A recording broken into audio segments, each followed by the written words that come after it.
Welcome to HFY Sci-Fi Stories. Don't forget to like and subscribe so you don't miss new stories.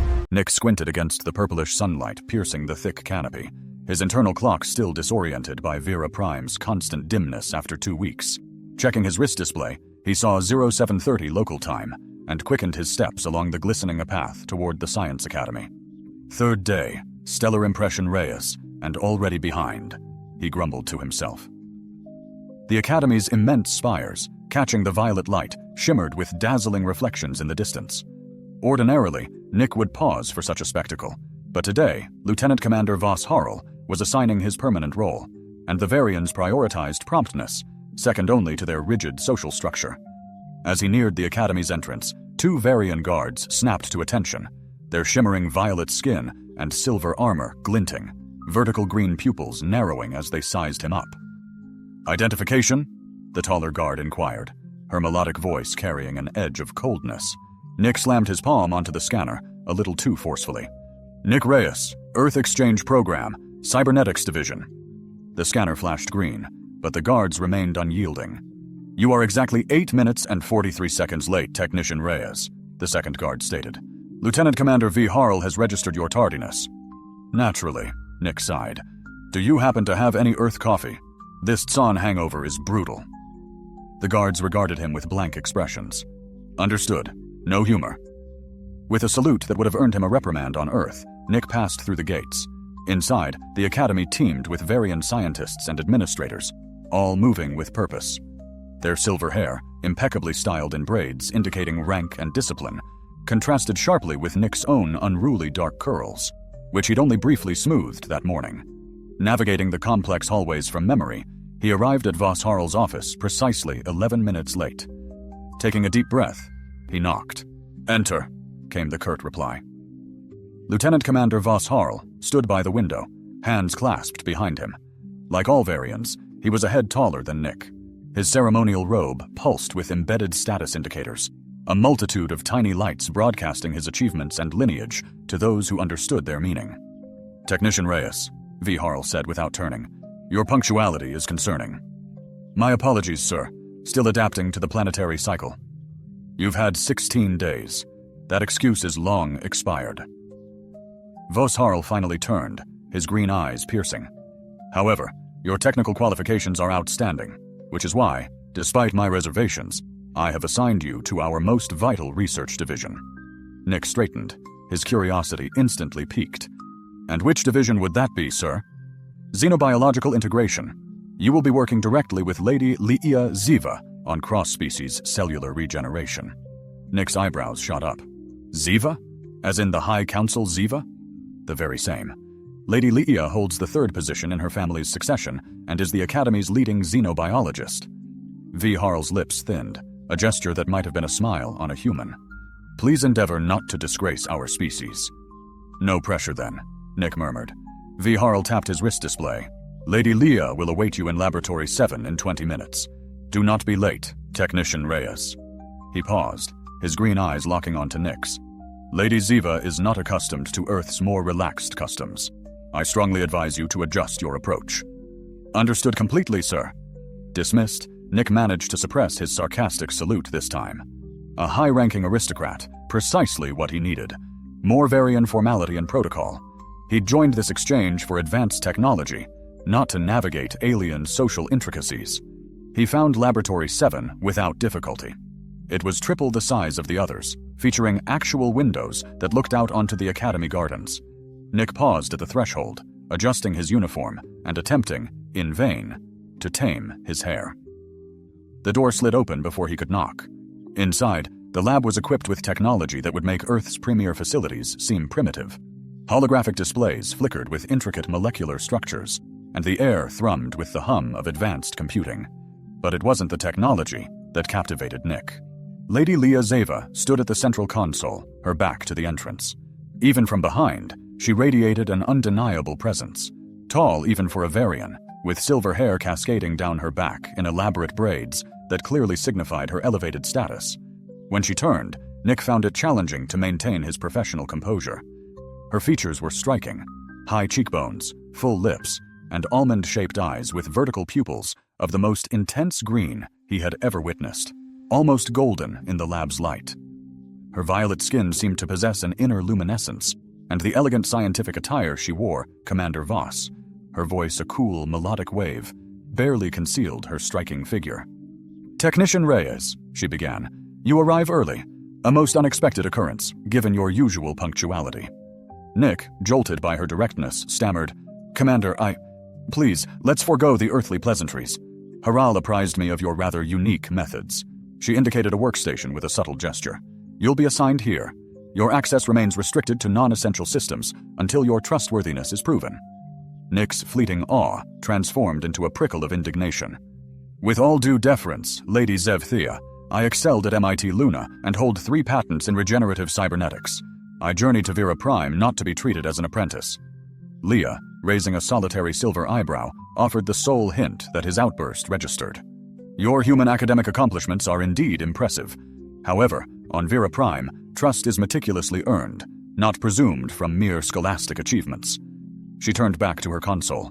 "Today, you will familiarize yourself with our systems and thoroughly review the project's parameters." "And what exactly is this project Vos Harald mentioned?" Nick pressed. "Cross-species cellular regeneration, though he was rather light on the specifics." Leah's fingers danced across her console, conjuring a holographic display that shimmered between them, revealing an intricate molecular structure in slow rotation. "We are endeavoring to develop methods for regenerating tissue across diverse species," she elucidated. "Presently, our medical technology is strictly species-bound. A Varian skin regenerator, for instance, would prove useless, perhaps even detrimental to a human. We aim to shatter this limitation." Despite his initial annoyance, Nick found himself captivated. "Universal regeneration technology? That's truly groundbreaking." "Indeed," Leah affirmed, a subtle undercurrent of pride coloring her tone. "Its applications would be vast, especially within frontier colonies, teeming with mixed-species populations." Nick intently studied the molecular lattice. "This is a hormone-driven approach, is it not? Our focus lies in stimulating inherent regenerative processes, rather than relying on synthetic replacements." Nick moved nearer, his irritation dissolving as pure scientific curiosity took hold. "A wise strategy, minimizing rejection issues. But you would necessitate a universal cellular receptor, an entity presently unknown in any documented species." Leah's eyes widened infinitesimally, the Varian equivalent of a shocked gasp. "That's, precisely our current insurmountable obstacle. Might I examine your current formula for a moment?" Leah appeared to deliberate, then conceded, "Your unique perspective could prove invaluable." Over the ensuing hours, Nick became wholly absorbed in the work. Beneath her frigid exterior, Leah possessed a formidable intellect, and their scientific discourse unfolded with an unexpected ease. By mid-afternoon, he had pinpointed several potential refinements to their methodology. "If we adjust the molecular binding at this juncture," he explained, subtly manipulating the holographic construct, "we could engineer a receptor that emulates facets of both human and Varian cellular architectures." Leah leaned in, her silvery tresses brushing his shoulder as she scrutinized his adjustments. Nick inhaled a faint, mingled aroma of cinnamon and ozone, finding himself momentarily adrift. "An intriguing approach," she conceded. "Unorthodox, certainly, but potentially viable." "That's me. Unorthodox, yet viable," Nick quipped, with a disarming grin. The corner of Leah's mouth twitched, a fleeting expression that, while not a smile, registered as a distinct victory for Nick. "You may commence synthesizing a prototype tomorrow," she stated, stepping back. "For now, the hour grows late. The initial meal rotation has already commenced in the communal hall." Nick glanced at his display, realizing they had worked through lunch. "Thank you, but I believe I'll politely decline the Varian cuisine this evening. My last encounter left my tongue entirely numb for 3 hours."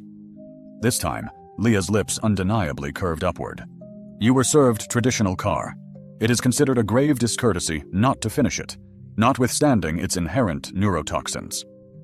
"Neurotoxins? You consume neurotoxins for recreation?" "In meticulously controlled quantities, they induce pleasurable sensations for Varians. I neglected to recall that humans lack the requisite enzymes for their proper assimilation." Nick regarded her with disbelief. "Was that intended as a jest, Lady Zevthea?" Her countenance immediately reverted to its impassive state. "A simple observation. Good evening, Technician Reyes." The subsequent 2 weeks settled into a comfortable rhythm. Nick would arrive at the lab punctually each morning, their collaboration on the regeneration formula becoming a steady constant. Despite their divergent methodologies, Nick favoring intuitive leaps, while Leah pursued a more systematic exploration of every possibility. Their progress was remarkably swift. Nick also resolved to penetrate Leah's icy reserve. He injected casual humor, recounted tales of Earth, and occasionally sought insights into Varian customs. Initially, her responses were curt, but gradually her replies lengthened, and, on rare occasions, he detected a flicker of genuine curiosity within her arresting gaze. "So, if I understand correctly," Nick remarked one afternoon as they labored side by side, "you've never experienced ice cream? Not a single taste in your entire existence?" "Varians do not typically partake in frozen dairy confections," Leah replied, without looking up from her console. "That's a travesty. Honestly, I'm going to have to lodge a formal complaint." "Int with the High Council," Nick sighed, a mock lament in his tone. "But movies? Please tell me you've indulged in at least one film." Iria paused her task, a subtle shift in her focus. "We possess cultural narratives, technician." "Ah, but that's hardly the same. Movie night is now a certainty. I managed to bring along some Earth classics." "That would be highly irregular," Lara stated, yet Nick observed a faint widening of her pupils, a flicker of interest beneath her protest. "True scientific inquiry demands exploration. Esteemed ladies of Thea, consider it a crucial cultural investigation." By the 3rd week, their groundbreaking elixir prototype was steadily taking shape. Nick had devised a formula that theoretically promised to stimulate targeted tissue growth across both human and Varian physiologies, though it remained entirely unproven. "The simulation outcomes are indeed promising," Elle acknowledged, her gaze fixed on the accumulating data. "Although I did note the effects manifest considerably more potently within mammalian tissues. That aligns with expectation, as it utilizes modified human growth hormones as its fundamental component," Nick clarified. "We possess the flexibility to recalibrate the ratios should the need arise." "When might we anticipate readiness for initial exploratory testing?" "I anticipate having a stable sample prepared by tomorrow's close." The following day, Nick arrived at the laboratory bearing the meticulously completed prototype, a diminutive vial filled with a shimmering, iridescent blue liquid. He carefully secured it within a specialized container, clearly marked Prototype GH7, human use only, in both Terran and Varian scripts. "Is it finally complete?" Leah inquired, approaching his workstation with a friendly air. "Indeed, our subsequent phase involves controlled testing, though we must first secure approval from the Ethics Committee." Before Lara could offer a response, V. Harold's voice resonated from the intercom. "Lady Zara, Technician Reyes, your esteemed presence is requested at this evening's diplomatic reception. The Terran ambassador has expressed a desire to review your collective progress." Nick groaned softly. "Just fantastic. More politics." "It's an unavoidable facet of ensuring sustained financial support," Leah reminded him gently. "The reception commences in precisely 2 hours. I would advise seeking more appropriate attire." "Is there something amiss with my standard uniform?" Leah's gaze swept over him, a subtle appraisal that instilled an unexpected sense of self-consciousness in Nick. "It decidedly lacks a certain formality." The diplomatic reception unfolded within the Academy's magnificent grand hall, a breathtaking expanse adorned with crystalline chandeliers that cast intricate light patterns, artfully mimicking the celestial formations of Vera. Nick had managed to procure a formal tan diplomatic uniform, which felt a touch snug across his shoulders, but it was a significant improvement. He spotted Iria almost immediately. She stood regally amongst a gathering of Varian dignitaries, their attire exuding an air of formal elegance that accentuated her statuesque, graceful bearing far more than her usual lab attire. The silver-blue fabric shimmered, embedded with subtle status indicators, and her hair was styled in an even more elaborate series of braids, perfectly framing her face. Nick procured a refreshment from a passing server and navigated his way towards her. As he drew nearer, he observed the distinct deference the other Varans afforded her, their postures stiffening in unmistakable respect. "Lady Zathea," he greeted, offering a slight bow, recalling his recent cultural training. "You present a remarkably different appearance away from the confines of the laboratory." Leah turned, and for a fleeting instant, Nick perceived a subtle glimmer of relief in her eyes. "Technician Reyes, your attire is entirely adequate." "Such high praise," he chuckled. "How much longer must we endure this affair?" "Until the ambassador has been accorded due respect," she replied. then lowered her voice conspiratorially. Approximately 2 hours, if past precedents hold true. Well, at least the refreshments are plentiful, Nick quipped, raising his glass, only to halt abruptly as he noticed a strikingly similar vial clutched in Iria's hand. Its contents appeared uncannily familiar, that same iridescent blue hue, identical to his own. His eyes widened in pure horror. "Leah, wait!" But she had already, with an elegant sweep, raised the vial to her lips and consumed its contents in a single, swift swallow. Nick stood frozen, his mind a frantic whirlwind. It couldn't possibly be his prototype. He had meticulously secured it back in the laboratory, complete with its proper labeling. "Is something amiss?" Leah inquired, her brow furrowed at his startled expression. "That particular beverage? What precisely was it?" "It's the traditional ceremonial beverage. All participants are expected to partake, a gesture signifying good faith in ongoing negotiations." She then tilted her head inquisitively. "May I inquire as to the reason for your concern?" Nick forced a smile, his composure strained. "No reason at all. Merely a casual curiosity regarding Varian customs." He spent the subsequent hour in a state of anxious vigilance, closely monitoring Iria for any hint of distress or adverse reaction.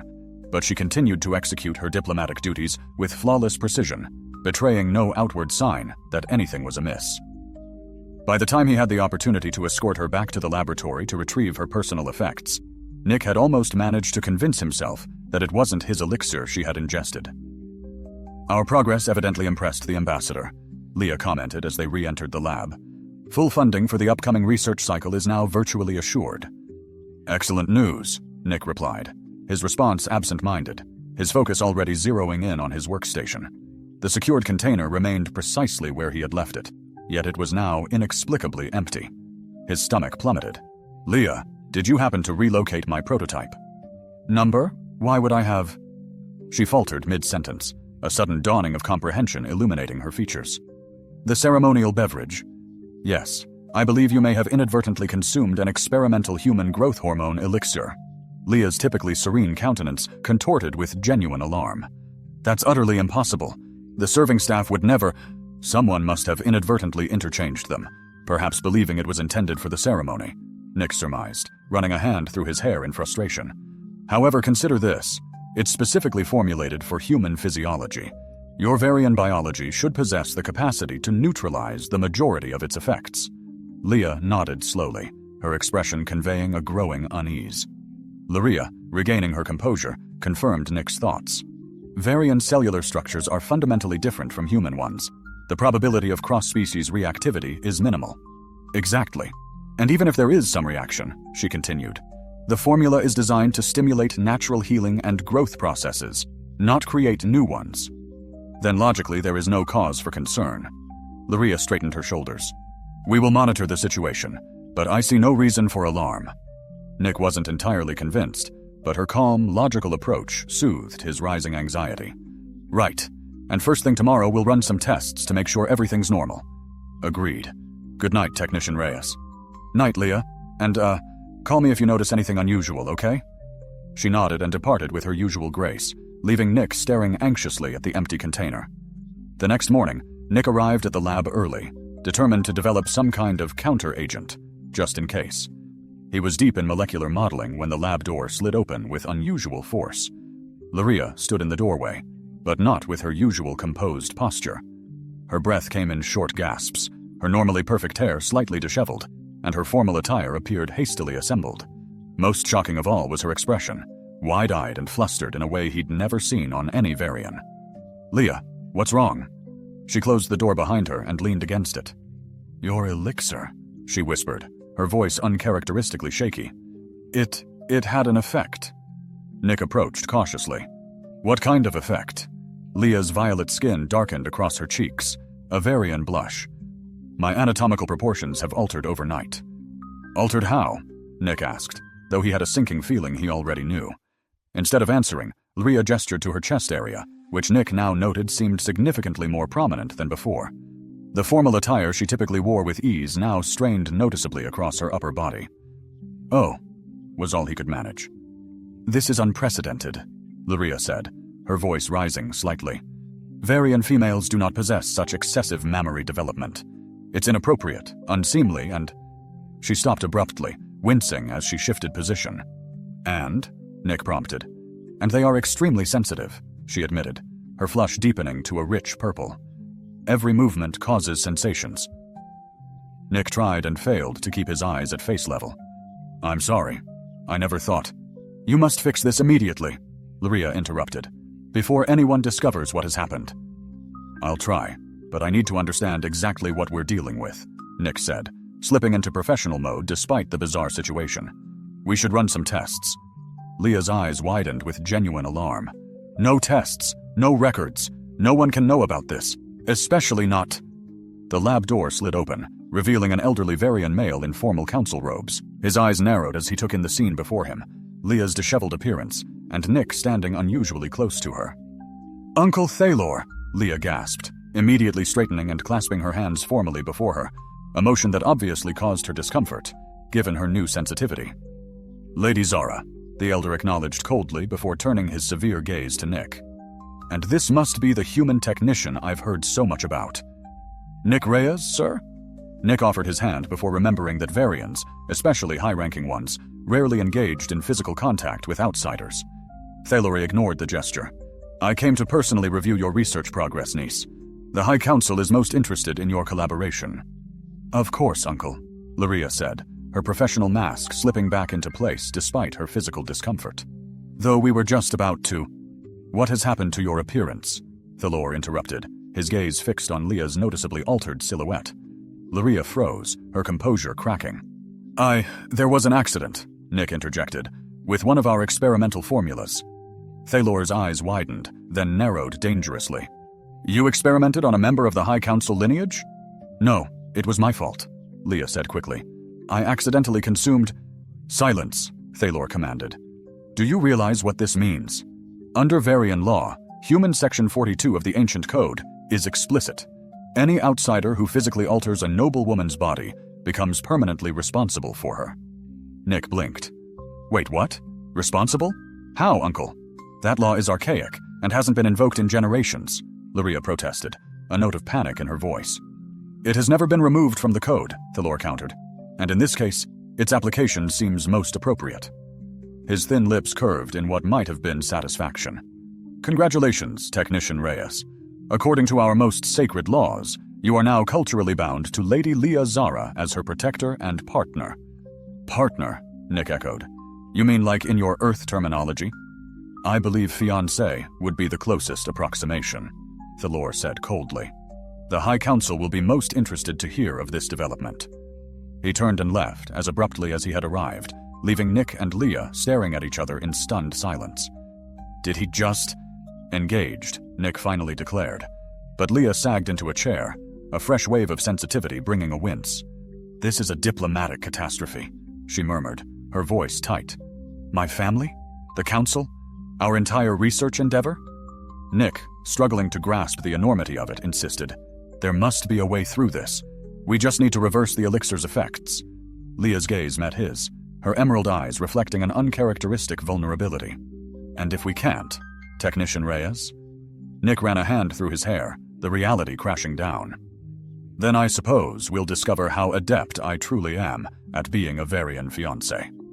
As if summoned, Leah's communicator chirped, a cascade of incoming messages signaling the Academy's awareness. She glanced down at her altered form, then back at Nick, a complex swirl of bewilderment, mortification, and something else crossing her face. I think humans have a phrase for this, she said, a trace of dry wit in her tone. Yeah, Nick agreed, his voice low. We're utterly, irrevocably screwed. Nick leaned against the sterile lab counter, watching Leah's agitated pacing, the persistent chime of her communicator a constant reminder. With every step, he found his gaze drawn to the way her newly amplified curves shifted beneath her formal robes. He quickly looked away, but it was too late. Those Varian robes are certainly doing their job now, he thought, a flicker of guilt warring with undeniable masculine appreciation. Stop staring, Leah snapped, wrapping her arms defensively across her chest, only to wince at the sudden pressure. I wasn't, Nick began, then offered a wry, half-smile. All right, maybe I was. Sue me. I'm only human. Leah's cheeks deepened to that striking shade of purple again. "This is hardly amusing, Technician Reyes. The High Council will convene an emergency session by this evening." Nick pushed off the counter and moved towards her. "Look, we need a plan. First, an antidote. Second, a way to circumvent this archaic law. And third, we need to deal with your uncle, who clearly despises us both." Leah's eyes narrowed. "Thor holds the position of second chair on the High Council. His influence is substantial." "I certainly got that impression from his incredibly charming demeanor," Nick quipped, running a hand through his hair. "What's his issue with humans, anyway?" "He spearheaded the opposition to the Human Variant Exchange Program from its inception," Leah explained. "He advocates for Vera's continued isolation and cultural purity." "Wonderful. So I've inadvertently gifted him the perfect justification to dismantle the entire program." Nick snatched up a datapad, his fingers flying across the screen as he scanned molecular formulas. "No pressure at all." Leah's communicator chimed again, and she checked the message with palpable dread. "It's worse than I thought. The Council has assigned a cultural attaché to oversee us. Zor." "Another one of your delightful relatives?" Leah hesitated. "Zor. He was my childhood instructor in the family disciplines. He's bound by rigid tradition, even by Varian standards." "Fantastic," Nick muttered, scrolling through more formulas. "When do we have the pleasure of meeting this paragon of Varian virtue?" As if on cue, the lab door slid open, revealing a tall, gaunt Varian male. His silver hair was pulled back into severe braids, accentuating his sharp features and chilling green eyes. Unlike the flowing garments favored by most Varians, he wore a high-collared formal suit, reminiscent of historical depictions of Earth's military dictators. "Lady Ziva," he intoned, his gaze pointedly bypassing her altered physique. "It seems the reports regarding your condition were not exaggerated." "Instructor Zor," Leah acknowledged, her posture automatically stiffening into rigid formality despite her evident discomfort. "The High Council honors me with your attention." Zor's attention then fixed on Nick, his vertical pupils narrowing into thin slits. "And this human is responsible?" Nick extended his hand with deliberate, casual grace. "Nick Reyes. A pleasure to meet you, Zor. I'd say wonderful things about you, but Leah hasn't had the chance to share all your admirable qualities yet." Zor ignored the offered hand.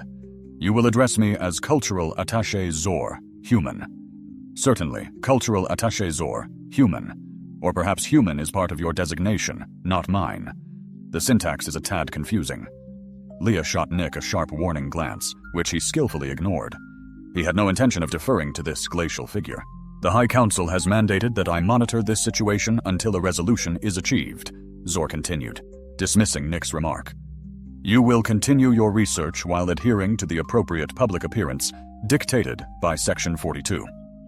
"And what precisely constitutes an appropriate public appearance?" Nick inquired, crossing his arms.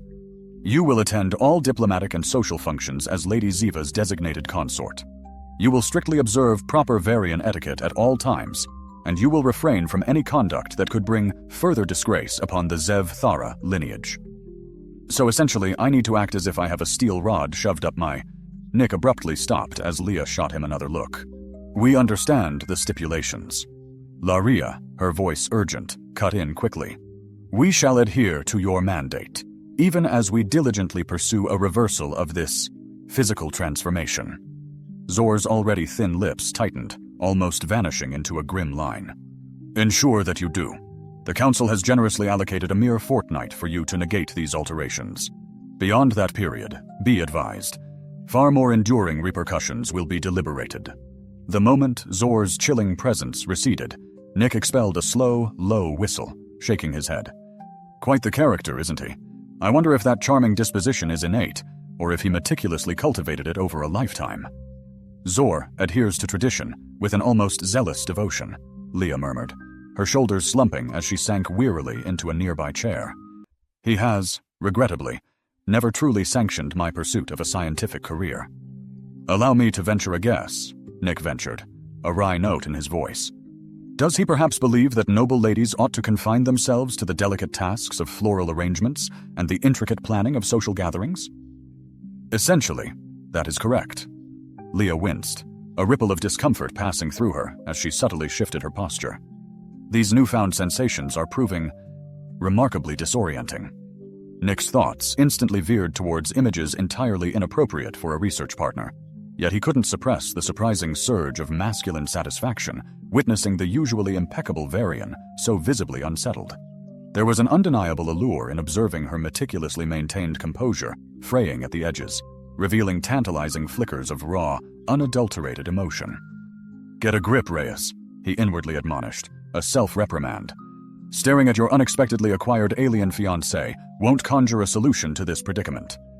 Yet a more primal facet of his being, the part that had always been drawn to striking beauty, regardless of its origin, found itself disturbingly unrepentant about their shared plight. If fate truly intended to bind him culturally to someone, he conceded, he could certainly fare far worse than the brilliant, captivating Varian scientist who had, quite frankly, dominated his clandestine thoughts since their very first encounter. "Right, let's prioritize that antidote," he declared, forcibly wrenching his focus back to their scientific imperative. "And perhaps we can also arrange for some more comfortable attire for you in the interim." The subsequent days saw Nick and Laria establish a strained new rhythm within the confines of the lab. They toiled with feverish intensity, developing potential antidotes, tirelessly running simulation after simulation in a desperate quest for a compound capable of reversing the current transformations without triggering unforeseen complications. But once the long hours of scientific rigor concluded, they were inescapably compelled to participate in a relentless succession of diplomatic functions, paraded as Varian's most sensational and controversial engaged couple. The inaugural event was a lavish diplomatic dinner, hosted by the jovial Earth ambassador. When Nick arrived at Laria's private quarters, prepared to escort her as Varian tradition inexplicably dictated, he discovered her in palpable distress. "I simply cannot attend," she announced, her voice tight with suppressed panic. The instant her door glided open, Nick stepped across the threshold, allowing the portal to silently seal behind him. "Laria, what in the stars is the matter? This is utterly wrong." Her gesture swept dramatically towards her formal attire, a shimmering silver-blue gown that had evidently been hastily and crudely reshaped to accommodate her radically altered proportions. The outcome was far from subtle. Indeed, it brazenly highlighted precisely the changes she so desperately wished to conceal. "Laria," Nick began, his voice soft but firm, "you look truly stunning." Leah's head snapped upward, her violet eyes widening in genuine astonishment. "That," she declared, a hint of indignant disbelief in her tone, "is hardly the appropriate Varian response."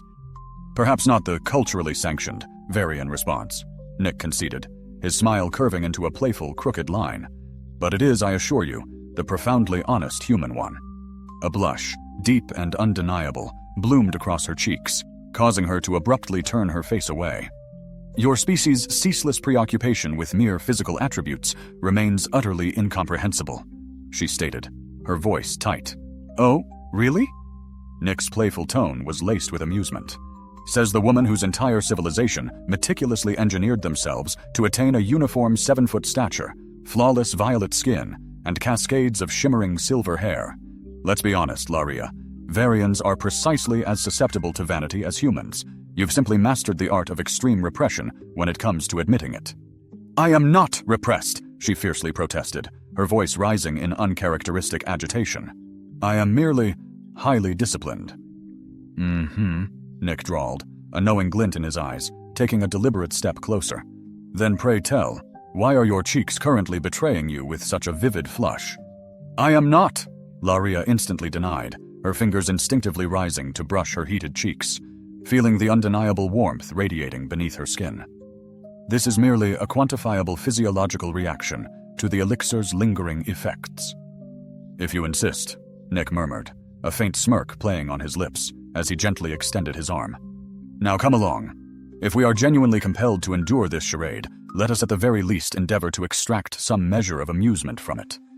"Amusement," she stated stiffly, "is decidedly not the primary objective." "It appears to be a consistent theme with your people," Nick sighed, a long-suffering sound escaping him. "Just one dinner. We'll offer polite smiles, execute courteous nods, engage in pleasantries with the ambassador, and then we can immediately return to the critical work on that antidote. Is that a mutually agreeable proposition?" With a visible display of reluctance, Laria hesitantly rested her hand upon his offered arm.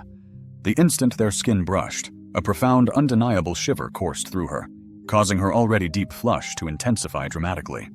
These amplified sensations are proving to be exceptionally disruptive, she breathed, her voice barely a murmur. Nick, despite himself, found it impossible to suppress the distinct, potent surge of masculine satisfaction at her visceral reaction to his simple touch. Consider it a rather intense crash course in authentic human emotional responses, he suggested, his voice low. It might just provide you with some entirely novel research insights. The diplomatic dinner unfolded precisely as Nick had anticipated, an exquisitely uncomfortable spectacle. Ambassador Henderson, a generously proportioned, ebullient man radiating unadulterated joviality, evidently found the entire situation hilariously entertaining. In stark contrast, the Varian officials maintained a glacial, unyielding formality, their expressions barely concealing thinly veiled disapproval. Laria remained stiffly upright beside Nick, every muscle taut, recoiling almost imperceptibly each time their arms inadvertently brushed. "So, Reyes," Ambassador Henderson's booming voice resonated across the polished table, cutting through the polite hum of conversation. "Word has it congratulations are in order. Honestly, I never imagined I'd witness a human-Varian engagement unfold during my tenure here." "It's not precisely a traditional engagement, sir," Nick responded, a practiced diplomatic smoothness in his tone. "Nonsense. Love, my boy, always seems to find its delightful way, doesn't it?" Ambassador Henderson interjected, a hearty laugh rumbling in his chest, completely oblivious to the Varian Lady Zeppa's stiff disapproval. Laria's face, already flushed, deepened to an alarming shade of dark purple. "Our arrangement," she stated with strained precision, "is predicated solely upon cultural obligation, not, I assure you, upon any form of emotional attachment." Of course," Henderson chuckled, delivering a conspiratorial wink. "Ah, cultural obligation. Yes, that's precisely what all the young romantics are referring to these days, isn't it?" Nick struggled to bite back a genuine laugh, a tremor running through him at the sight of Laria's utterly mortified expression. Despite the palpable awkwardness hanging heavy in the air, he found himself, to his surprise, thoroughly enjoying the spectacle. There was an undeniable, deeply satisfying pleasure in observing the notoriously austere Varian officials visibly squirm beneath the ambassador's playful remarks, their rigid composure visibly cracking with discomfort. And if he were being completely, honestly, the covetous gazes from every man present, human and Varian alike, fixated on Leah's transformed physique, ignited a primal spark within him. This unexpected union, he mused, could be far worse. The dinner finally ended, but as they departed, Z. Thor materialized, his voice chilling as he announced, "The formal proclamation ceremony is tomorrow evening." Nick, bewildered, questioned, "What proclamation?" Z. Thor's gaze sharpened. "The public validation of your cultural bond. It's tradition." Nick countered, "We're focused on solving this crisis." Z. Thor retorted, "Tradition waits for no one, human." He vanished, leaving Nick to turn to Leah. "Is he serious? A whole ceremony?" Leah acknowledged, "The binding announcement holds deep Varian significance. It's usually a celebration." Nick quipped, "My family's non-existent, so that simplifies my end." Leah, intrigued, asked, "No family?" Nick shrugged. "Orphaned young, Luna colony raised, ancient history." A flicker of sympathy crossed Leah's face, quickly masked. "My condolences. Without them, I became who I am, remarkably handsome, brilliant, and unfailingly humble." Leah's lips quirked. "Your humility is indeed your most striking trait." Nick grinned. "I've already corrupted you." The ceremony unfolded as Nick anticipated, formal and stiff. He stood by Leah on an elevated stage in the Grand Hall, flanked by Varian dignitaries and a few Earth representatives. Leah, in a revised gown that barely concealed her new curves, flushed under the scrutiny. Tavore officiated, his demeanor suggesting a somber event, not an engagement, as he spoke of ancestral customs and duties. Nick struggled to remain still. "As per decree," Thor intoned, "an outsider who physically alters a noblewoman assumes her protection. Nicholas Reyes of Earth is thus bonded to Lady Leah Zara until the alteration is undone, or death intervenes." Nick Riley thought, how utterly romantic. Thor continued, "The Human-Varian exchange program will continue under stricter oversight as the bonded couple resolves their predicament."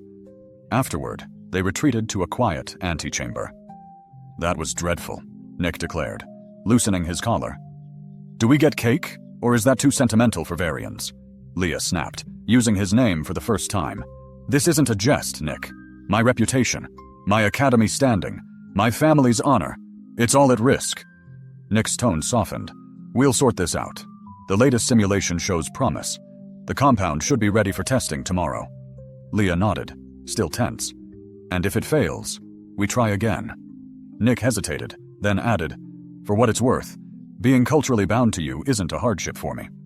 Her eyes snapped to his. What do you mean? Nick grinned. You're brilliant, accomplished, and stunning. Enhancements or not. Many would envy my position. Leah's voice held disbelief.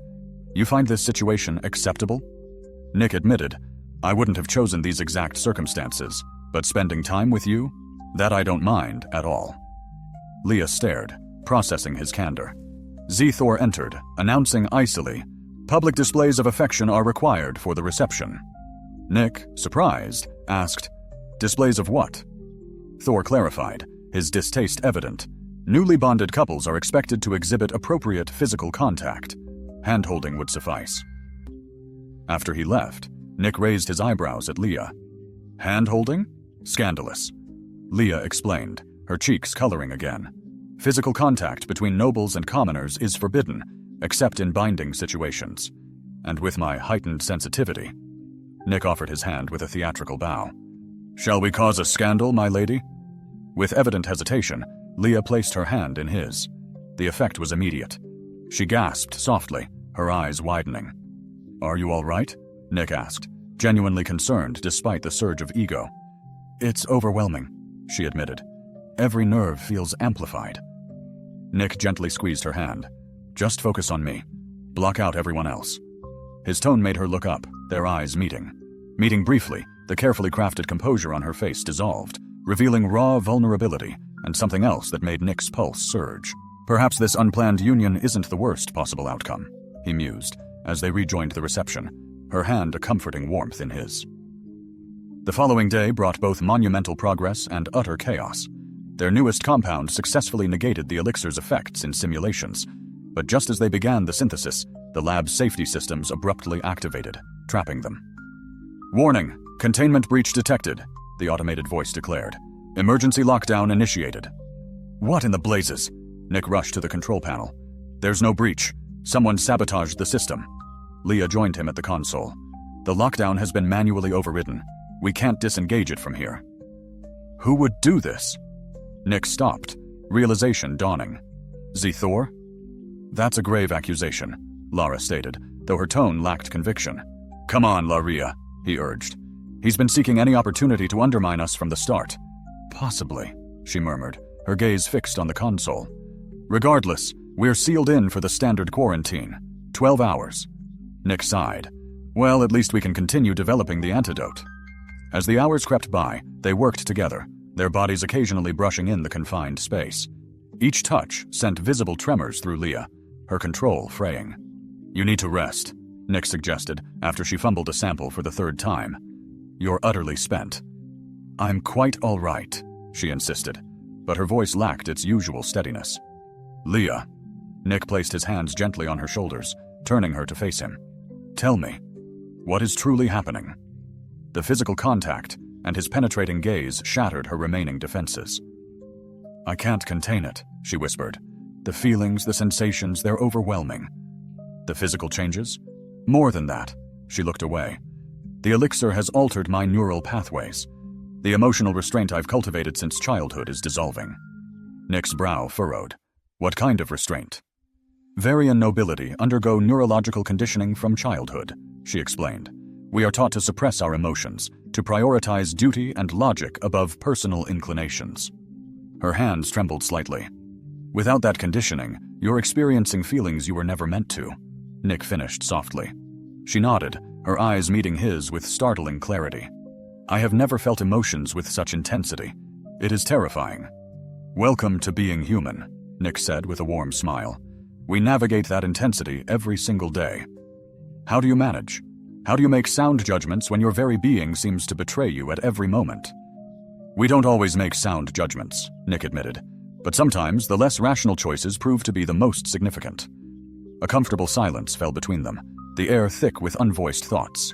Finally, Nick voiced the question that had been lingering. What was your upbringing like, growing up as Varian nobility? Leah considered for a moment. Rigid, demanding. Every moment was accounted for, every action measured against the expectations of our lineage. That sounds incredibly isolating. It was fitting, she countered, though without conviction. What about enjoyment? Play? Companionship? Such pursuits were viewed as diversions from our purpose. Leah's expression softened with a flicker of memory. Though I did once conduct an unsanctioned experiment, growing crystal formations in my sleeping quarters. My mother discovered it, and she was displeased. She was disappointed, Leah added, the word resonating with unexpected depth. I never conducted experiments outside the laboratory again. That's why you became a scientist, Nick realized, to find a legitimate avenue for your innate curiosity.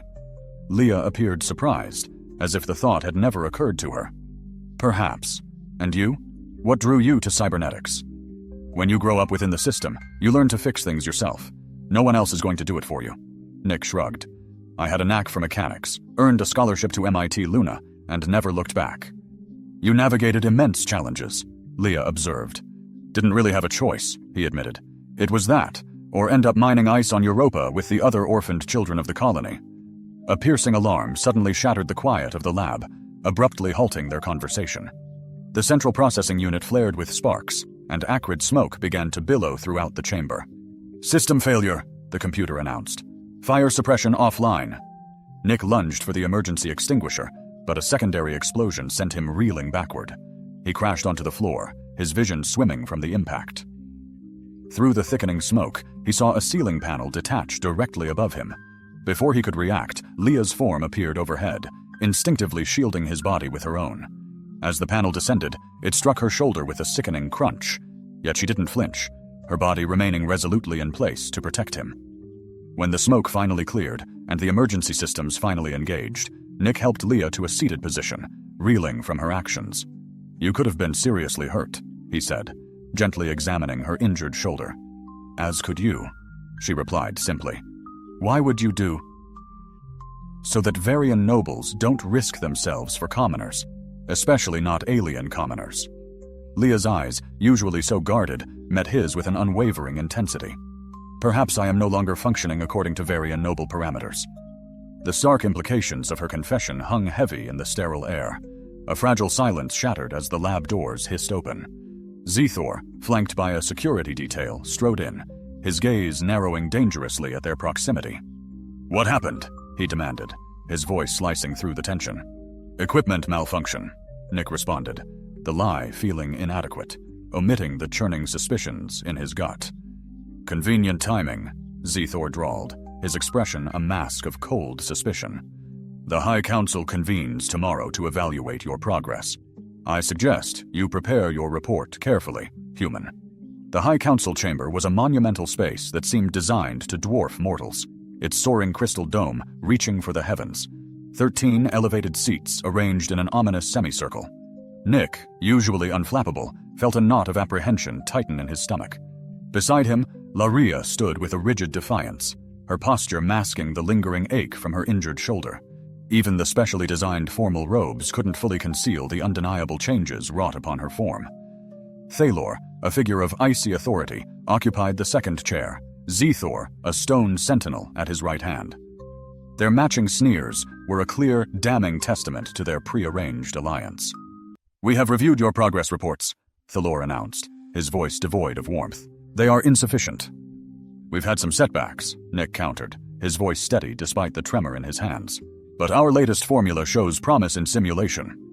Simulations are not results, Zethor interjected, his words like razor wire. And certain evidence has come to light that casts grave doubt on your intentions. Technician Reyes. With a flick of his wrist, a holographic display shimmered to life, showcasing laboratory records. Nick's blood ran cold. The data had been meticulously, maliciously altered, twisted to suggest he had deliberately engineered the elixir for Varian consumption. This is fabricated, Laria protested, her voice rising in outrage. The original formula was clearly labeled for human physiology only. Yet you consumed it, Thalor noted, his tone chillingly smooth. Perhaps because you were encouraged to do so. That's ridiculous, Nick snapped, fury igniting in his chest. Why would I want this to happen? Zethor's lips curved in a predatory smile. To secure a cultural binding with a member of the High Council lineage, of course. An ambitious, indeed desperate move for a human of your limited standing. A ripple of murmuring swept through the council, their collective judgment already swayed by the insidious narrative. These accusations are baseless, Laria declared. Her voice, usually so restrained, now rang with a strength Nick had never witnessed. Technician Reyes has worked tirelessly to reverse these effects. Your judgment is compromised, niece, Thalor dismissed, his eyes glinting with contempt. The elixir has affected your emotional control, a fact patently evident to all present. As if to cruelly punctuate his words, Laria's cheeks flushed a vibrant violet with a surge of anger, her new, heightened sensitivity to criticism laid bare for all to see. The council has reached its decision, Thalor continued, his gaze fixed on Nick. Technician Nicholas Reyes will be removed from the exchange program and deported to Earth immediately. And Lady Zia? Nick demanded, his heart pounding with dread. Zethor's thin lips twisted into a cruel parody of satisfaction. Lady Zia will undergo the purification procedure to reverse both the physical and neurological effects of the contamination. Purification? Nick stared at Laria, whose face had gone deathly pale. What is that? She whispered, her voice barely audible. A complete neural reset. It would remove all effects of the elixir, but also much of my recent memory and emotional development. It would make her a proper Varian noble once again, Thalor stated, his voice a block of ice. You can't do this, Nick protested, his voice raw with disbelief. That procedure could cause permanent damage. The decision is made, Thalor declared, his authority absolute. Security will escort Technician Reyes to detention pending deportation. The purification procedure will be performed at dawn. As the guards moved in, their cold hands separating them, Nick met Laria's gaze. For the first time since he'd known her, her emotions were starkly, achingly visible. Raw fear, profound regret, and something deeper, something burgeoning that made his chest clench with an unbearable ache. This isn't over, he vowed, a desperate promise tearing from his throat as they roughly pulled him away. The last image burned into his mind, before the chamber doors irrevocably sealed, was Laria standing utterly alone, her violet skin unnervingly pale with dread, her beautiful altered body a haunting, visible reminder of how a single, devastating accident had irrevocably changed everything between them. Nick paced the narrow, sterile confines of his detention cell, 8 agitated steps forward, 8 desperate steps back. The unforgiving white space offered no solace, nothing to focus on but his escalating fury and the merciless countdown clock etched into the wall, 54 to 7:22, until his forced deportation. Damn it, he snarled, slamming his fist against the unyielding wall. The very thought of Laria facing that abhorrent purification procedure made his blood run cold, then boil with impotent rage. He'd witnessed the terror in her eyes. Whatever horrors this procedure entailed, it wasn't merely about reversing physical changes. They were going to systematically rewire her brain, strip away the burgeoning emotional awakening she had so recently, so bravely embraced. The mere idea turned his stomach. Over the past weeks he'd watched, fascinated, as she transformed from a cold, distant aristocrat into a woman vibrantly, startlingly alive. Yes, her newly enhanced figure had certainly caught his attention. He was only human, after all. But it was the woman blossoming behind that rigid Varian mask who had truly captivated him, her vulnerability, her growing warmth, her defiant spirit. And now, they intended to erase her, like deleting a file they simply didn't like. Nick had always avoided serious relationships. Life as an orphan had instilled a deep-seated caution, a learned tendency to keep things light, to avoid attachments that could be ripped away. But Laria, she was different. The sheer courage she'd shown, throwing herself between him and danger in the lab. Her raw, aching vulnerability glimpsed only in fleeting moments. The memory of Laria clung to him, a vibrant, unforgettable presence. The raw, unguarded emotion in her gaze as she spoke of her fractured childhood, the radiant flush that warmed her violet skin at his mere touch. These weren't fleeting moments he could simply dismiss, but anchors binding him to her. A sharp, metallic chime sliced through his turmoil, the cell door announcing an unwelcome interruption. Nick tensed, bracing himself for another grueling encounter. Yet as the door slid open, he found himself confronting a young Varian female he'd never encountered. She was undeniably Lyria's kin. The same exquisitely sculpted features, the same waterfall of silver hair, though her violet complexion possessed a lighter hue, and her green eyes, unlike Lyria's, lacked that telling, golden fleck. Uncharacteristically for a Varian, her silver hair was styled simply, and her attire, less formal, verged on rebellious by their rigid standards. "You must be Nick Reyes," she stated, cool yet urgent, glancing back over her shoulder before stepping inside, allowing the door to seal behind her. "And you are Kira Zevthara, Lyria's sister." She fixed him with a deeply appraising gaze.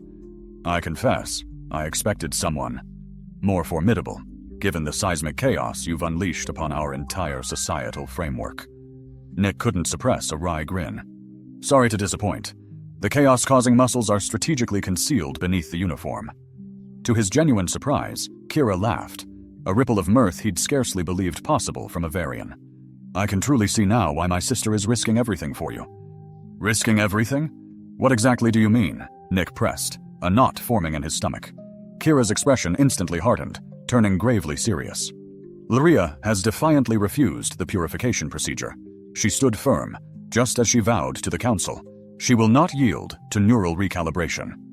Kira's eyes gleamed with a fierce mix of concern and profound admiration. She declared she would rather face exile than endure the sterile void of emotional suppression. A surge of fierce pride swelled within Nick, instantly followed by a chilling wave of alarm. "What did the Council do?" he demanded. "They've confined her to our family estate, labeling it temporary mental instability until they can resolve it." Kira made stark air quotes with her long violet fingers. "Our Uncle Tavor is actively attempting to invoke the family override protocol, which would authorize the procedure without her consent." "That's barbaric," Nick growled, his voice laced with outrage. "That's very untraditional," Kira corrected bitterly, her eyes holding a deep weariness. "Why else do you think I aligned myself with the cultural reform movement? It's small, yes, but steadily growing. Many younger Varians are finally questioning the pervasive emotional conditioning, the suffocatingly rigid hierarchy, the self-imposed isolation." She deftly pulled a sleek device from her pocket and pressed it against the cell wall. It emitted a soft, barely perceptible pulse, and the surveillance indicator in the corner of the cell slowly dimmed. "We have precious little time. This security dampener only holds for a few minutes." Nick straightened, his gaze sharpening. "You're here to break me out?" "I am here because my sister's neurological scans reveal something the Council is desperately trying to conceal," Kira stated urgently, her voice dropping. "The elixir didn't merely enhance her physically. It temporarily neutralized the genetic modifications that ruthlessly suppress emotional responses in Varian nobility." "Wait, genetic modifications? You're saying Varian nobles are engineered to not feel emotions?" Nick asked, stunned. "Not all emotions, no, just the most intense ones. Unbridled passion, searing desire, consuming rage, profound, deep joy." Kira's expression hardened further, a shadow crossing her face. "Our distant ancestors believed these powerful feelings inevitably led to conflict and instability, so they engineered the ruling class to prioritize cold logic and unwavering duty above all else." "That's messed up," Nick said flatly, the implications sinking in. "Yes, but it's also the very bedrock of our entire social hierarchy." Kira checked a sleek wrist device, its display glowing faintly. "We have precisely 3 minutes. Will you help us save my sister from being emotionally lobotomized or not?" Nick didn't hesitate for a second. "What's the plan?" 30 minutes later, Nick and Kira crouched low in the dense underbrush at the edge of the sprawling Zevthara estate's perimeter. The immense compound, a vision of shimmering beauty, was enveloped by a formidable energy field and meticulously patrolled by silent, vigilant security drones. "You're absolutely certain this will work?" Nick whispered, his eyes nervously tracking a passing drone. Kira held up a small, intricate control module. "The family security grid recognizes my unique biometric signature. I can create a temporary breach, and once we're inside, Lyria is confined to the East Wing. Our parents and the family elders are currently gathered in the main hall, undoubtedly attempting to coerce her into voluntarily accepting the procedure." She gave him a pointed sidelong glance. "You'll have approximately 20 minutes before Thalor arrives with his medical team." 20 minutes to find Lyria and... then what? Where would we even go? The entire planet is surely looking for us. The reform movement has established a sanctuary deep within the northern mountains. If you can get Lyria there, we can hide you both until the council's next public session, 3 days from now. And then what happens? Then, Kira's eyes burned with fierce, unwavering determination. You can present your undeniable findings about the elixir and these genetic modifications to the full council, and, crucially, to the public. She continued, her voice low and fervent. Many Varians already suspect our emotional conditioning extends far beyond mere discipline and training. Concrete, irrefutable proof could ignite the reforms we've been striving toward for years. Nick nodded slowly, absorbing the immense gravity and overwhelming scale of what they were attempting. Let's do this. Kira activated her device, and a section of the shimmering energy barrier rippled, then gracefully parted, creating a brief, fleeting opening. They slipped through, hugging the deep shadows cast by the ornate crystal trees that lined the winding approach to the massive estate. The main building itself was a breathtaking spectacle, resembling an ancient earth cathedral, but crafted from living, iridescent crystal, with soaring, almost ethereal spires reaching towards the sky. Thalor. The ambient violet glow of Vera's twin suns seemed to ignite, casting an amplified radiance. They found a discreet side access, where Kira's palm met the scanner. The portal yielded silently. The east wing lies through the grand gallery, then ascend the celestial staircase, she whispered, her voice a breath. I'll craft a diversion in the main hall, a ruse to keep the elders captivated. Nick clasped her shoulder, a silent acknowledgement. Thank you for this endeavor.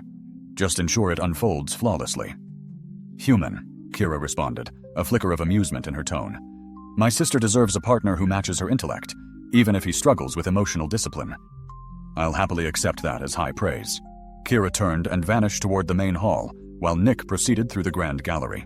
It was a vast expanse, its walls adorned with holographic projections of stern, impassive Zara ancestors. He finally reached the celestial staircase, a gravity-defying spiral of crystalline steps that seemed to hang suspended, and began his climb. At its apex, he paused, straining to hear.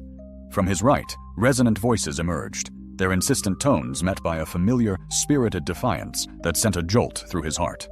Nick followed the sound to an ornate door, left ajar. Through the narrow gap, he glimpsed Lyria, poised by a window, her back erect, facing an elder Varian woman, undoubtedly her mother.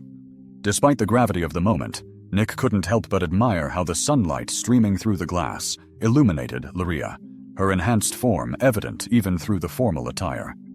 Your defiance stains our heritage, the elder woman declared. This procedure is for your own benefit. My benefit? Lyria's voice resonated with a raw anger Nick had never before witnessed. Or the council's agenda? That elixir didn't harm me, Mother. It liberated me. These are not your true sentiments, daughter. This is merely chemical influence. These are the feelings you and Father genetically suppressed. Lyria's hands balled into fists at her sides. For the first time, I experience emotions unfiltered, unconditioned. I feel sheer joy, exhilaration, and desire. Abhorrent, her mother interjected sharply. Listen to yourself. You sound like a common laborer. Perhaps the laborers understand something vital, Leah countered, her voice steady. Perhaps genuine connection demands emotional honesty, not the diluted imitation we've been taught to embrace. Nick had heard enough. He pushed the door inward, stepping into the room. Couldn't have articulated it better myself, he announced. Both women spun around. Lyria's eyes widened in astonishment, while her mother's narrowed with fury. Guards, the elder woman commanded. They're rather occupied with Kira's diversion, Nick replied, advancing further into the chamber. Quite the abode you possess. Rather sterile. Nick? Lyria breathed, her carefully constructed composure faltering. How did you... Your sister is remarkably bold for a Varian, he said with a confident grin. She clearly considers you worth bending a few regulations for. Indeed, I concur, Lady Zia stated, drawing herself to her full commanding height, which far surpassed Nick's. This is an utter violation, an alien trespasser within the family chambers. Actually, by your own ancient statutes, I'm practically kin, Nick interjected smoothly, given my cultural bond with your daughter. A temporary anomaly that shall be rectified at dawn, Lady Zara declared with chilling finality. No, Mother, That will not happen. Lyria stepped forward, positioning herself between Nick and her mother. I stand by my words. I refuse this procedure. I will not allow you to erase the person I have become. The individual I was always meant to be, before genetic manipulation stifled my true essence. A sudden clamor from the hallway shattered the tension. Kira appeared at the doorway, breathless. Thylaray has arrived ahead of schedule with the medical team. We must depart immediately. Leah, Lady Zia moved to obstruct their escape. Consider your station, your responsibilities. I am thinking of them, Lyria replied, her voice remarkably firm. For the first time, I'm considering my responsibility to myself and to every other Varian whose emotional birthright has been stolen by this perverse tradition. She turned to Nick, and the unvarnished emotion, potent and raw, reflected in her eyes nearly stole his breath. I choose this, she said simply. I choose to feel. Without preamble, she closed the distance and clasped his hand. The contact sent a visible tremor through her violet skin flushing a deep purple from her cheeks down her neck, disappearing beneath her robes. Nick felt the faint tremble in her fingers, the sheer intensity of her response to his touch quickening his own pulse. Lady Zaya, Thara gasped, utterly shocked by this public declaration. Leah, regain your composure. That is precisely what I am choosing not to do any longer, Mother. Leah's gaze remained locked on Nick's. Ready? Nick grinned, his eyes alight. Lead the way, gorgeous.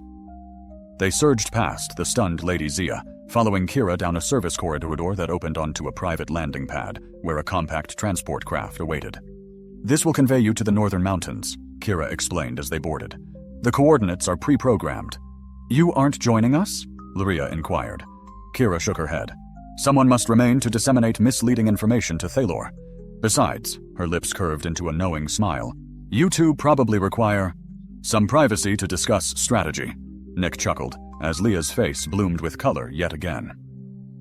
I truly like your sister, he told Lyria, as the transport door sealed shut. She has always embraced her rebellious spirit, Leah responded, settling into the pilot's seat with effortless grace. I was the picture-perfect Zia daughter until you accidentally sampled my special elixir and manifested a pair of... Yes, thank you. That's more than enough, Lyria interrupted, her blush deepening as she powered up the transport's engines. That specific detail truly need not be mentioned at every single occasion. Apologies, Nick offered, his tone completely devoid of sincerity. They're just rather difficult to overlook, especially when you appear so flustered and radiant. Leah glanced down, her enhanced curves straining against the confines of her formal robe. These physical transformations are merely the most superficial shifts the elixir has instigated, she said softly. I understand, Nick's voice gentled. It's the emotional shifts. That's what's truly unsettling them, isn't it? She nodded, deftly guiding the transport away from the sprawling estate and towards the distant, majestic mountains. Emotional control forms the very bedrock of our social structure. If nobles were to genuinely experience their full emotional spectrum, they might finally recognize the profound brokenness of our entire system. Precisely, Nick affirmed. They journeyed in comfortable quietude for a time, the transport gracefully skimming over Vera's shimmering violet forest, heading for the rugged peaks etched against the horizon. So, Nick finally inquired, absolutely no second thoughts about declining the procedure? Leah contemplated his question with genuine thoughtfulness. The physical alterations present certain inconveniences, though they are not entirely unpleasant. But this awakening of emotion... She shook her head. I could no more revert to emotional suppression than you could choose to cease breathing. I must confess, I rather appreciate this evolved version of you. Nick admitted, not that the stoic Ice Queen scientist wasn't incredibly captivating too, in her own formidable manner. You found me appealing even before the physical enhancements. Lyria sounded truly taken aback. Are you jesting?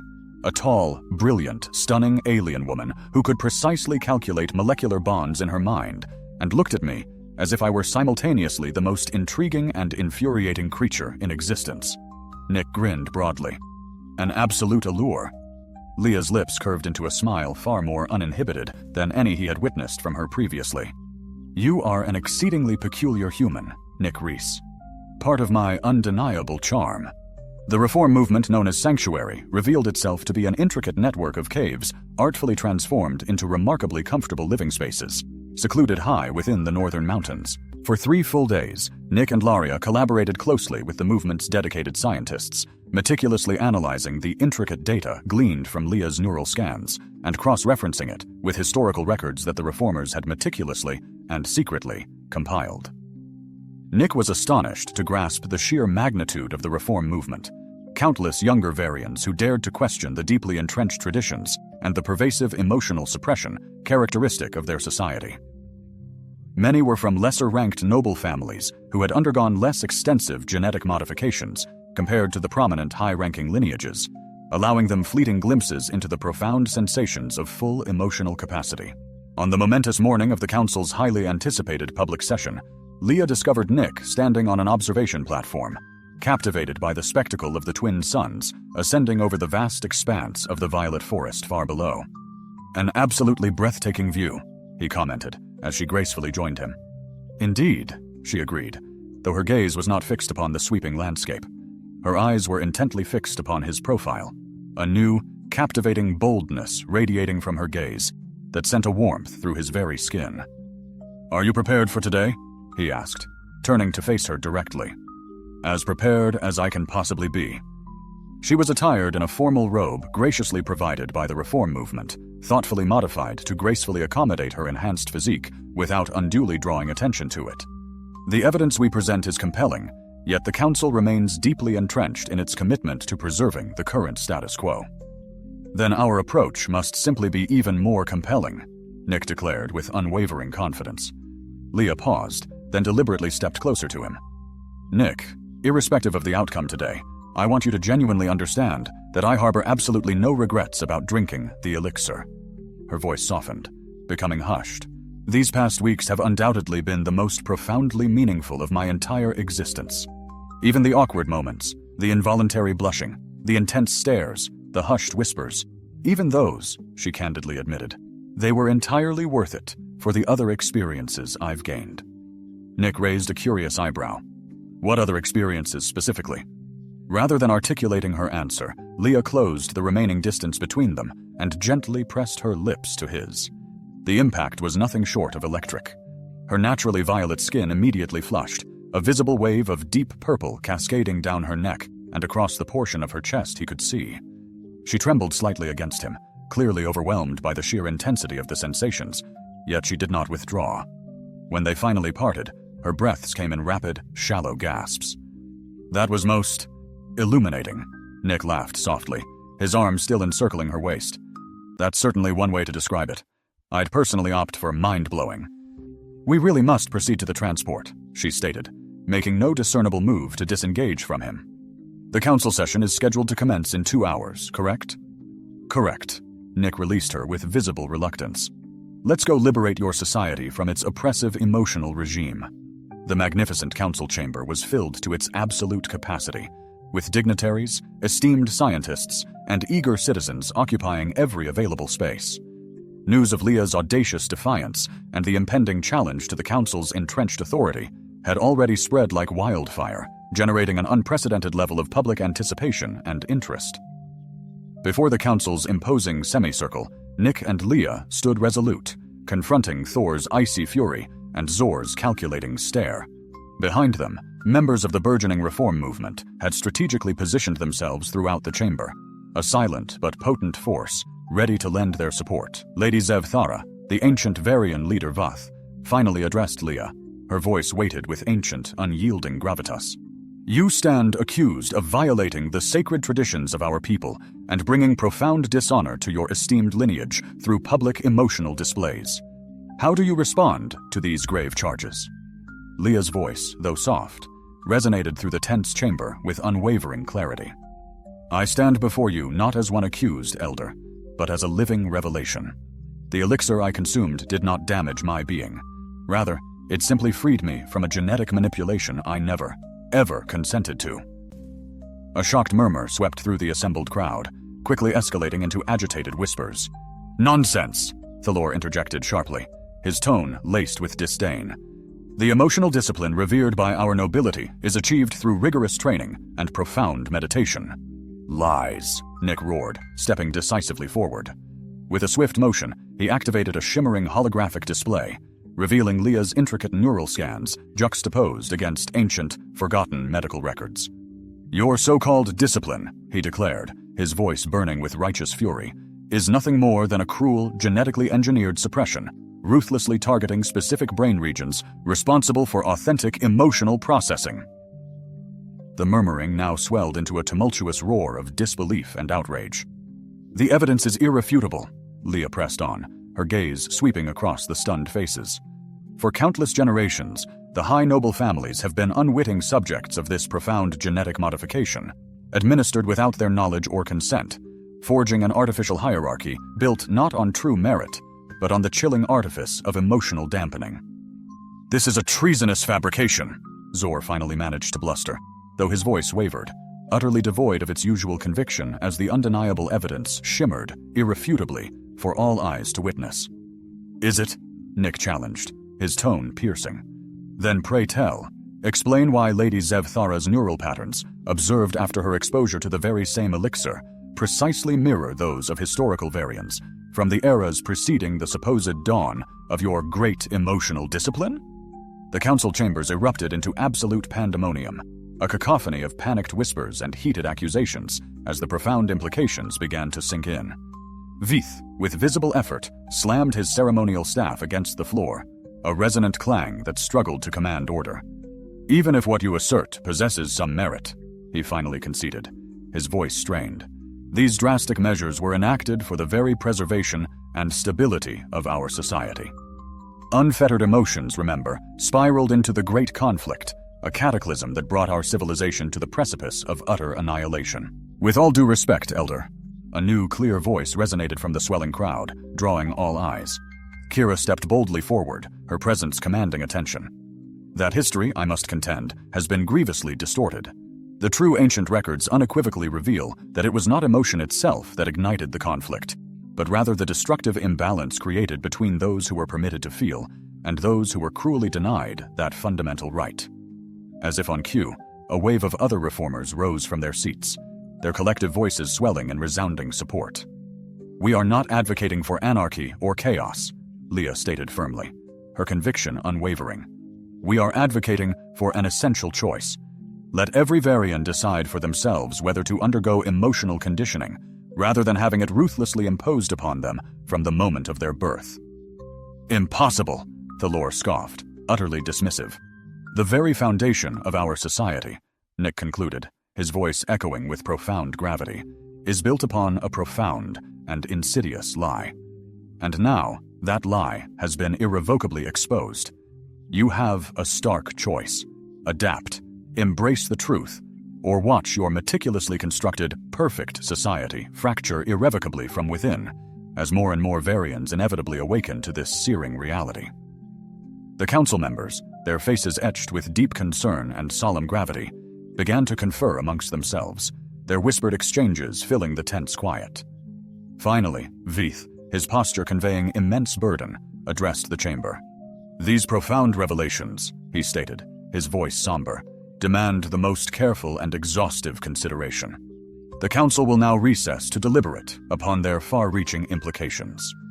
Hours stretched into an eternity before the council at last reconvened. Vith's expression remained profoundly solemn, his gaze heavy as he prepared to deliver their momentous decision.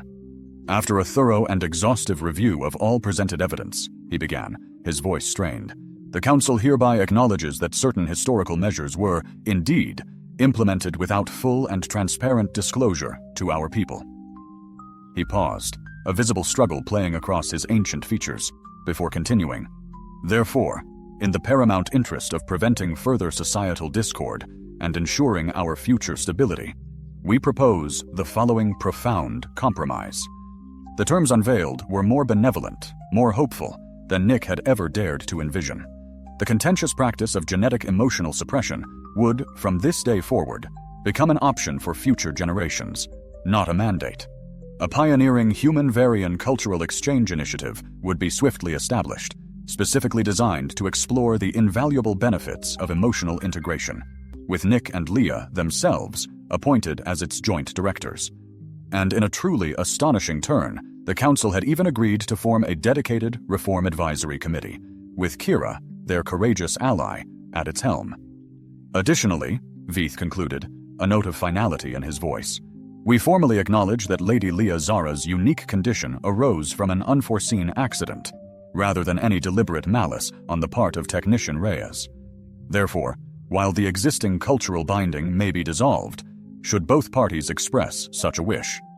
We don't wish, Nick interjected, his voice firm yet gentle, as he reached out and tenderly took Leah's hand. Without a moment's hesitation, a warm flush spread across her cheeks, but her fingers intertwined firmly, reassuringly, with his. Very well, Veith responded, a hint of bemusement touching his solemn features. Then let it be unequivocally recorded that the binding stands by the joyful mutual consent of both parties. As the grand chamber slowly emptied, a hushed reverence filling the space, Zor approached them, his expression an inscrutable mask. You have irrevocably altered the very course of Varian society, he stated, his voice stiff with a blend of resignation and resentment. Time will indeed tell if it is for better or worse, Leah conceded, her gaze steady. Time will tell. But for the very first time, we will face that future with unflinching honesty, embracing our full, authentic selves, not merely the fragmented parts deemed acceptable by generations of restrictive tradition. Zor departed without another word, his departure a silent testament to his conflicted emotions. Yet Thalor lingered, his piercing gaze studying them with narrowed, calculating eyes. This is far from over, niece, he warned, his voice a quiet, chilling whisper. Some traditions, deeply ingrained, do not yield easily. They cling to life with stubborn defiance. Neither does the profound desire for true freedom, uncle, Leah countered, her tone remarkably calm, her spirit unbroken. You would comprehend that truth truly, if only you allowed yourself the courage to genuinely feel it. 1 month later, under the embrace of a tranquil sunset, Nick and Leah stood together on the expansive balcony of the newly inaugurated Cultural Exchange Center. Below them, Vera's magnificent crystalline spires shimmered, bathed in hues of deep, regal purple and molten gold, a breathtaking tableau of a new dawn. The first group of human envoys was arriving, ready to bridge the gap between worlds, their footsteps echoing the promise of a future finally open to the full spectrum of emotion and connection. The next day promised a visit from human scientists and a group of young Varians, including those who had chosen to undo their emotional conditioning, were preparing for exchanges on Earth. Quite a scene, Nick remarked, his arm encircling Leah's waist. Truly, she leaned into him, no longer surprised by her body's reactions to his touch, though a blush still bloomed on her violet skin, a trace Nick believed would never fully vanish. Any second thoughts? He inquired, genuinely curious about the elixir, the transformations, anything at all. Leah turned to face him, her golden green eyes meeting his with unwavering intensity. I can hardly believe I'm saying this, she confessed with a smile, but thank you for broadening my view of existence. Nick erupted in laughter. Was that a remark about my physique? Perhaps I've swayed you entirely, she admitted, her blush deepening. Or perhaps you simply revealed who I truly was beneath all that restraint. I cherish the person you are, he stated earnestly, with all your magnificent upgrades. In a move unprecedented in Varian history, Leah initiated a public kiss with her human companion, right there on the balcony, visible to the entire plaza below. As their lips met, her heightened senses unleashed something novel, a gentle, bioluminescent radiance that spread across her violet skin, illuminating her from within, like the ethereal aurora that occasionally graced Vera's poles. The crowd below fell into a hush, then roared with applause, spearheaded by the unmistakable voice of Kira Zatara. When they drew apart, Nick beamed at Leah's luminous flush. Did you just literally glow because I kissed you? An unexpected consequence, she murmured, attempting in vain to quell her embarrassment. I think it's incredible, Nick exclaimed. My very own glowing alien sweetheart. The proper designation is cultural bond partner, she corrected with a touch of formality, though her eyes gleamed with amusement. No, definitely girlfriend, Nick insisted, drawing her closer once more. Or perhaps fiancé will suffice. Ultimately, wife. Bold human, the luminescent alien replied.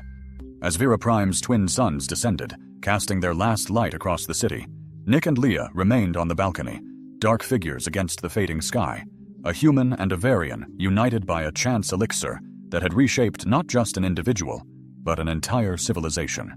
and if Leah's newly sculpted form pressed a little more firmly against Nick's chest as they embraced again, well, some happy accidents, it seemed, were meant to be cherished.